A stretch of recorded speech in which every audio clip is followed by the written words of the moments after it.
Chapter 3 of Connect the Stars. Audrey Alcott, Harriet Tubman Middle School, Greenwood, Delaware.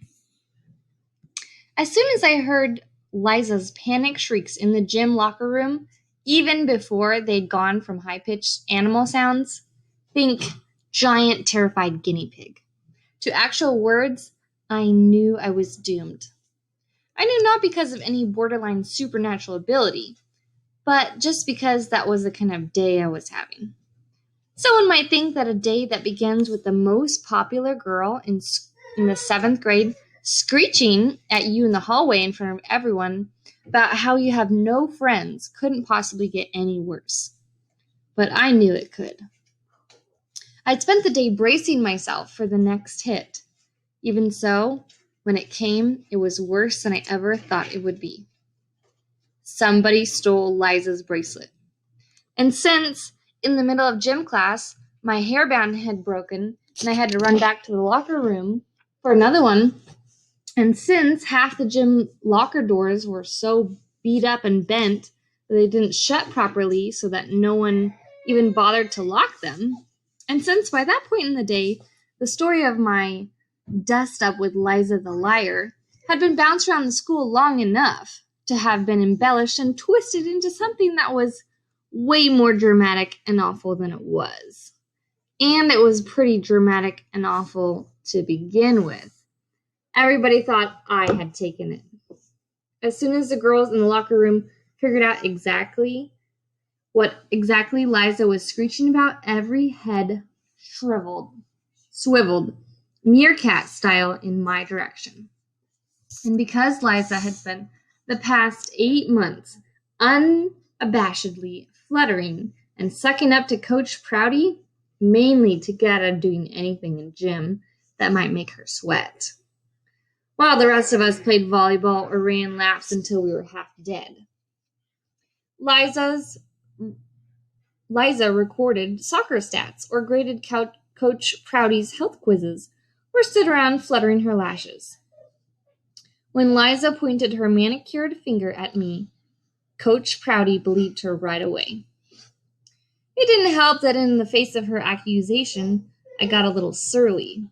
There was Liza, crying her saucer-sized eyes out in front of the entire gym class, and saying, Audrey and I had a misunderstanding this morning, but I honestly thought we were friends again.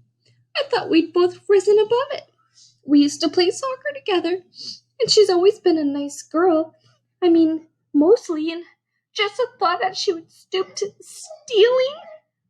Wah, blah, blah, blah, sob, sob, sob. And there I was, arms crossed, eyebrows raised, lips curled, surly. It was all so ridiculous. I had reason to believe that I was quite possibly, almost definitely, the most honest person in the room. She probably took it herself just to get Audrey in trouble, someone behind me mumbled, and I looked over my shoulder, hoping it was Janie, but it was Eleanor Freck, one of the other non-invitees to Liza's party. Even as I wished Eleanor were right, I knew she wasn't. Liza's shrieks over her missing bracelet had the unmistakable ring of truth. When I turned back around, I did see Janie, though. She was in her regular clothes, leaning against a locker in the back of the room. She must have just gotten to school. Through the crowd of people, I caught her eye, and she gave me a quick half-smile of moral support before she bent over to tie her shoe. I was sent to Dean Amory's office. I'd been summoned to her office before, not because I was in trouble, because I never was, but because Dean Amory liked to keep an eye on the emotional and social well-being of her students, and she worried about me. She worried about my thick skin, my low tolerance for lying and deceit, my ever-shortening friend list, my increasing withdrawal from the Harriet Tubman social scene. I knew that she liked me, but still, most of our conversations in her office began with her sighing like a deflated balloon. And this conversation was no different. I didn't do it, I told her. I have no criminal record. I've never even gotten detention. I shouldn't have to defend myself against this spurious accusation. But I will go on record as saying that I did not do it. She uninvited you to her party, said Dean Amory. That must have hurt. How did you know that? But I wasn't really surprised. Dean Amory knew everything that happened at our school. This was such an accepted fact that she didn't even bother to answer my question. She told you it was canceled when it wasn't, she said. Well, I was never going to go anyway. Dean Amory frowned, her concerned frown, an expression I'd seen many times before. Why not, Audrey? Social experiences are so important, and parties are fun. Hold on, I said, leaning against the back of my chair and eyeing her. Do you think I stole Liza's bracelet because she lied to me about her party? Dean Amory sighed again, her shoulders rising up, and then falling suddenly like someone had dropped something heavy on them, which, if I had been in a better mood, might have struck me as sort of funny, because her standard line to me was, "Don't carry the weight of the world on your shoulders, Audrey. It's not your job." I don't think you stole her bracelet, said Dean Amory evenly, and I don't not think you stole her bracelet. I'm more interested in why she would accuse you, and what passed between you regarding the party that would make her think you took it. How did you get here, Audrey? Can you tell me? You don't not think I stole it? Look, said Dean Amory, opening her hands towards me. I'm sure that if you did take it, it wasn't because you wanted it. And I'm also sure that if you took it, you will eventually give it back. Sometimes people do wrong things not because they're bad people, but because they feel helpless or lost. I certainly don't believe for a second that you're a common thief. To my supreme irritation, tears stung my eyes. I stood up. I'm not an uncommon thief either, I said. I didn't steal it, not for any reason. I'm not a dishonest person. Oh, Audrey, we're all dishonest sometimes. I didn't steal it. Okay, fine. But let's talk about the deeper issues at play here. Are you going to call the police? Suspend me? Throw me out of school? My voice trembled when I said this, because even though I would have dearly loved to walk out of that place and never come back to it in my lifetime, I did not want to be thrown out. Dean Amory gave me a long, drawn-out, searching look before she shook her head no. Then, can I go? Wearily she nodded. When my back was to her, before I could open her door, she said, It gets better, you know. Slowly I turned back around. Are you sure? Because it seems like everything's gotten so much harder these past couple of years. For everyone, honey, self-consciousness is a necessary step in growing up, but it can also be a little painful. Remember when you laughed at whatever you thought was funny without worrying about whether other people thought it was? Remember when you wore exactly what you wanted? I thought about it. I had these rain boots with strawberries on them. I wore them even when it wasn't raining. And no one cared or probably even really noticed. Right now, everybody's trying to figure out who they are, where they fit, what their roles are. They don't always say what they mean. Sometimes they say things they don't mean. Maybe they aren't their best selves, but they're trying. I wish it could have stayed the way it used to be. People lied a lot less. I promise it gets better. I could tell she wasn't just saying this. She honestly believed it. I felt the sob rise in my throat. I really do want you to be right about that, I said. Good, she smiled. Keep the faith, Audrey. I struggled, mostly because acting casual was the only hope I had of not bursting into tears. I'll try. I did try, sort of, but it was a lot easier to believe that people were good and doing their best when I wasn't actually with them. In the 3 weeks before the end of the school year, I spent as much time as I could alone in the woods. Henry David Thoreau wrote, I went to the woods because I wished to live deliberately, to front only the essential facts of life, and to see if I could not learn what I had to teach, and not, when I came to die, discover that I had not lived. I'm sorry to say that my motives weren't quite so lofty. Mostly I went to get away from life instead of confronting it. But after a few trips, since I was there anyways, I decided to pay attention and try to learn what the woods had to teach. I didn't learn the meaning of life, but I did notice for the first time how the forest was a big world that contained smaller ones. A dead tree, the cool, damp ground under a rock, an anthill like a pile of brown sugar, a stand of blue flowers, a patch of emerald green velvet moss. They were all tiny worlds alive with busy citizens, every creature moving around with purpose, like they knew just what to do and where to go.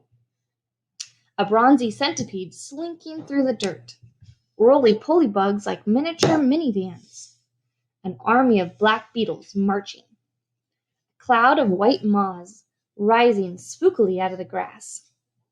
I'm not especially a bug person, but I love seeing these things, and sometimes I didn't even look at anything.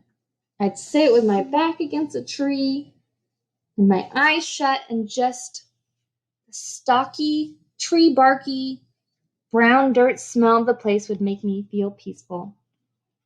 I'd breathe it in and know that my world, Harriet Tubman Middle School, wasn't even close to being the only world there was.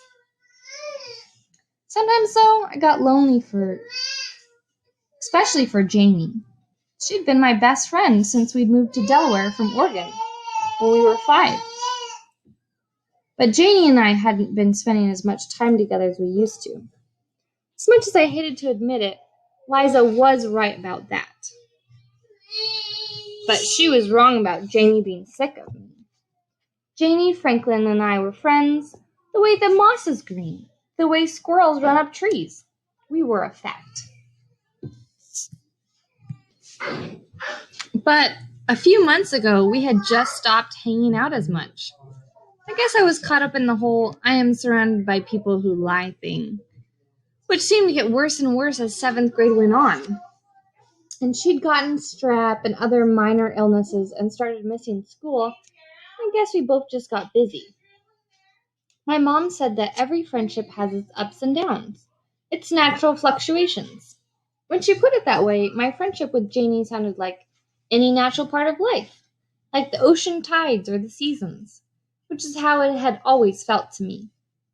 I'd called Janie a couple of times in those last few weeks of school, but she was bogged down with makeup work.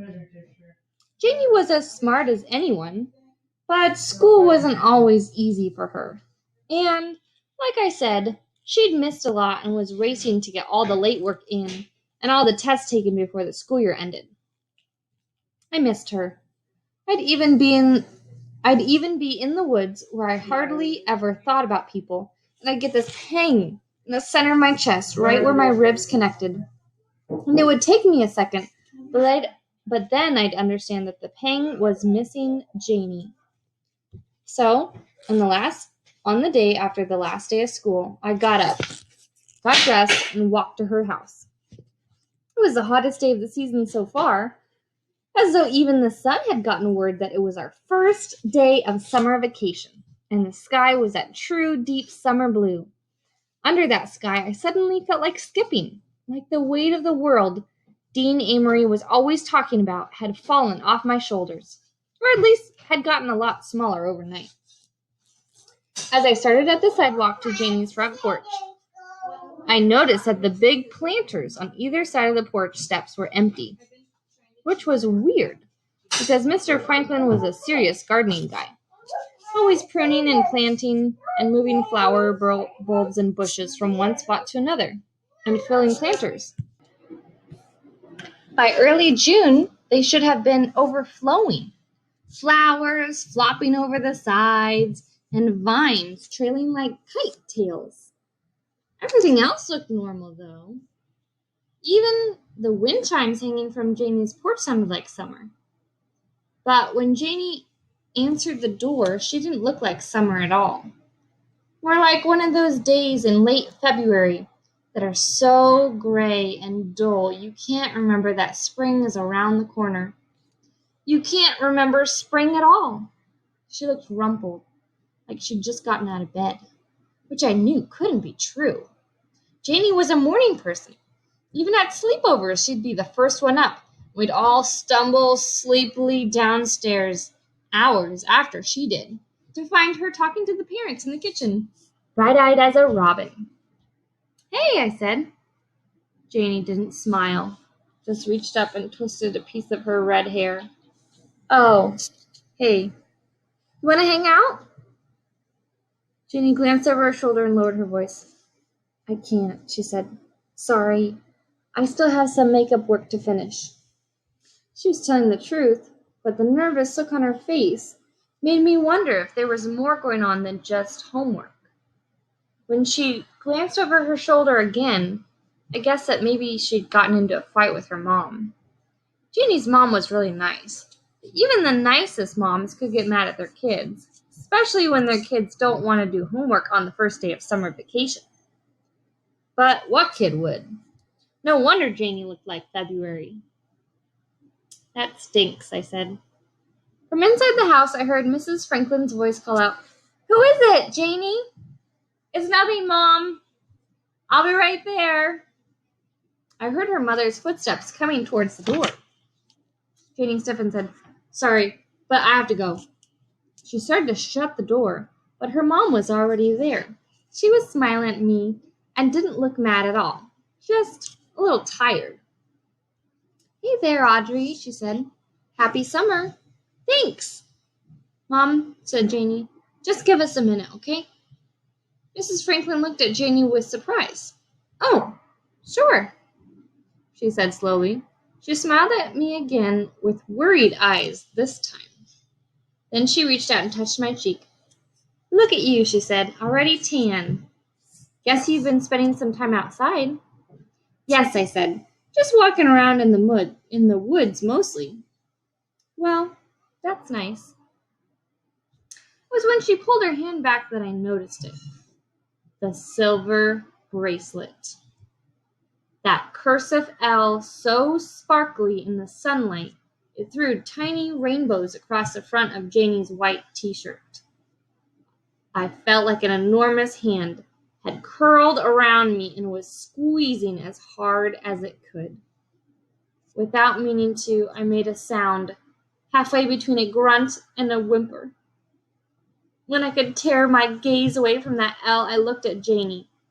Her face had gotten even paler, and her lips were pressing and twitching against each other, and her eyes looked round and scared. "I bought it," Janie said. "L for Leanna." She was looking straight at the ground, a lost quarter liar. I'd already known that from hearing Janie lie. Not often, but a few times to other people. But now she was lying to me. Janie. Lying. Janie. Lying to me. My throat tightened. My chest ached. I'd never had an asthma attack, but I thought I might be having one now.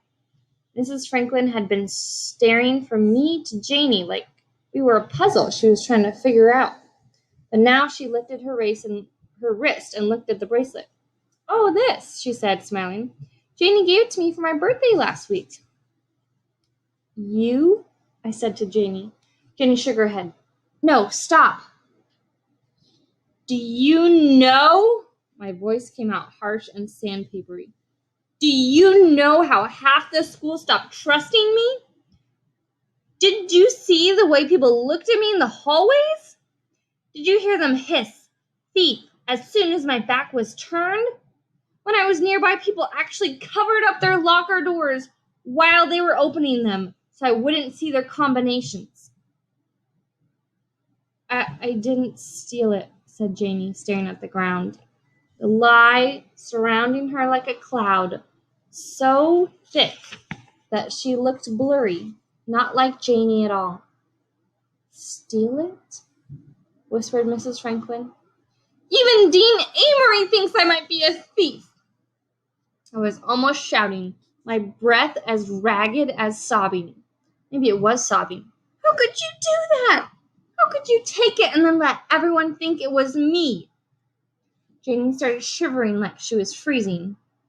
That's when Mrs. Franklin put her arm around Janie, pulled her backwards towards her chest, and kissed the top of her head hard.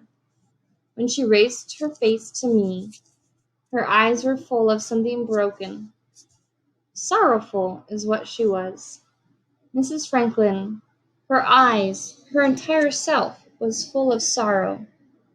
I took a step backwards. Janie didn't steal it. I found it in a catalog, and she ordered it for me for my birthday, said Mrs. Franklin.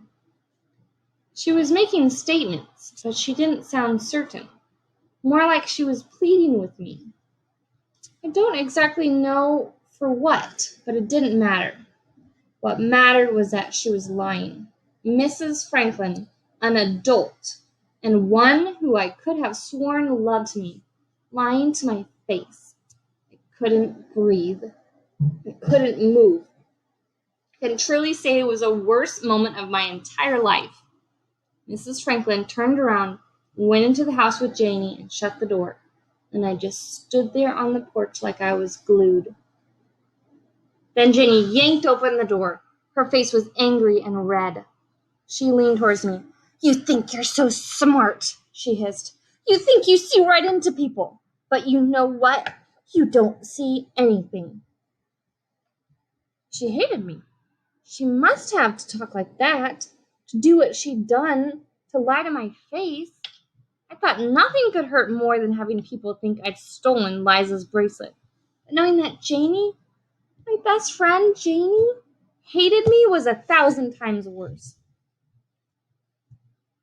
That night, after I'd cried myself to sleep and slept so hard I missed dinner, I told my parents I wasn't going back to school in the fall. You can homeschool me, I said. I can do it myself, but I'm never going back. When I made this announcement, my parents were sitting on the couch, sifting through movies, trying to find one to watch. My mother and father exchanged one quick look, and then my dad brushed all the DVD boxes onto the rug and patted the space between him and my mom. Their faces were so worried and kind that I couldn't help it. I started to cry again. I curled between them and buried my face in my mom's shoulder. Honey, what happened? She asked. I'd come out of my room fully intending to tell them about Janie and her mom. My parents knew about my special little gift that wasn't a gift. They'd always known. And they knew about Liza's bracelet, too, because I'd told them right away. To my huge relief, they hadn't believed for 1 second that I had taken it. And now it should have been so easy to tell them who had. Janie was lost and gone forever. She hated me. Why shouldn't I tell everyone the truth? But for some strange reason, I couldn't even tell my parents. It made me mad that I was so stupidly loyal when Janie had lied to me in the worst possible way. But matter not, I just could not tell on her. But I couldn't lie to my parents either. So I said, someone lied to me. 2 people, in fact. Please don't ask me about it. For they were people I never thought would. Oh, sweetheart, said my mom into the side of my head, her voice muffled by my hair. Everybody makes mistakes. Everybody lies, I said. Maybe so, said my dad. But most people do a lot of good things, too. Don't give up on the human race, Ace.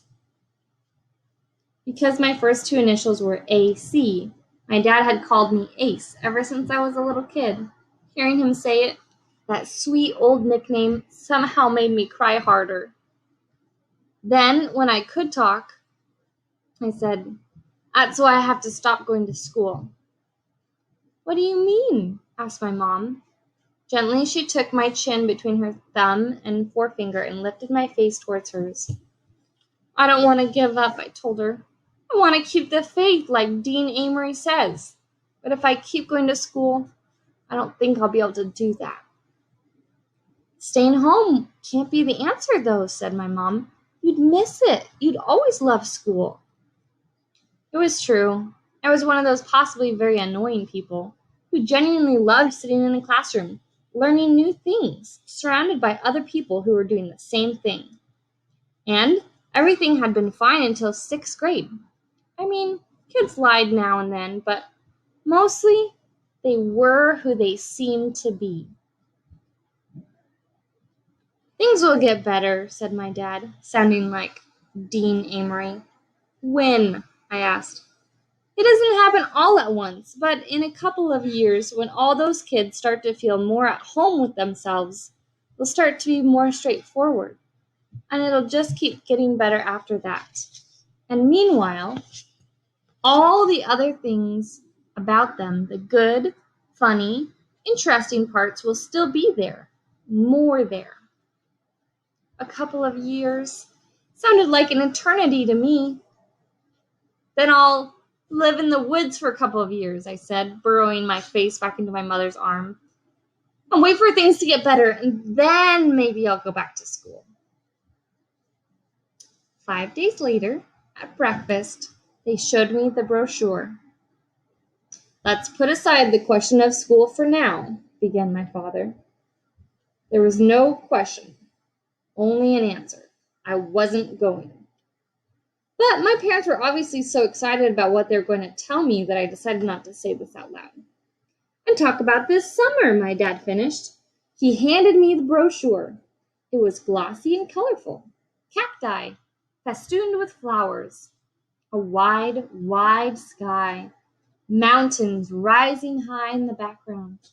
Across the azure sky, in big letters, were the words, "The Journey to Confidence." Wilderness camp, said my mother, grinning. 6 weeks in the great outdoors. Oh, I said, blinking. Wow. I opened the brochure and read the camp description. A 6-week, 200-mile trek tracing the historical route of the famous Marquesa de Baca expedition of 1532 through the gorgeous, unpopulated wildlands of West Texas. El viaje a la confianza, or the journey to confidence, will forever transform your child. Days of cross-country hiking through stunningly beautiful but challenging desert terrain, interspersed with 6 specifically targeted wilderness team-building challenges. El viaje a la confianza is expertly led by accredited wilderness authority and former NCAA champion quarterback Jared Eastbrook. Fully stocked food, water, and first aid checkpoints along the route ensure safety, while preserving the isolated atmosphere essential to building the self-assurance of campers and to connect them with the magical world around them. Start your child on the journey to confidence today. After El viaje a la confianza, no challenge will be too great.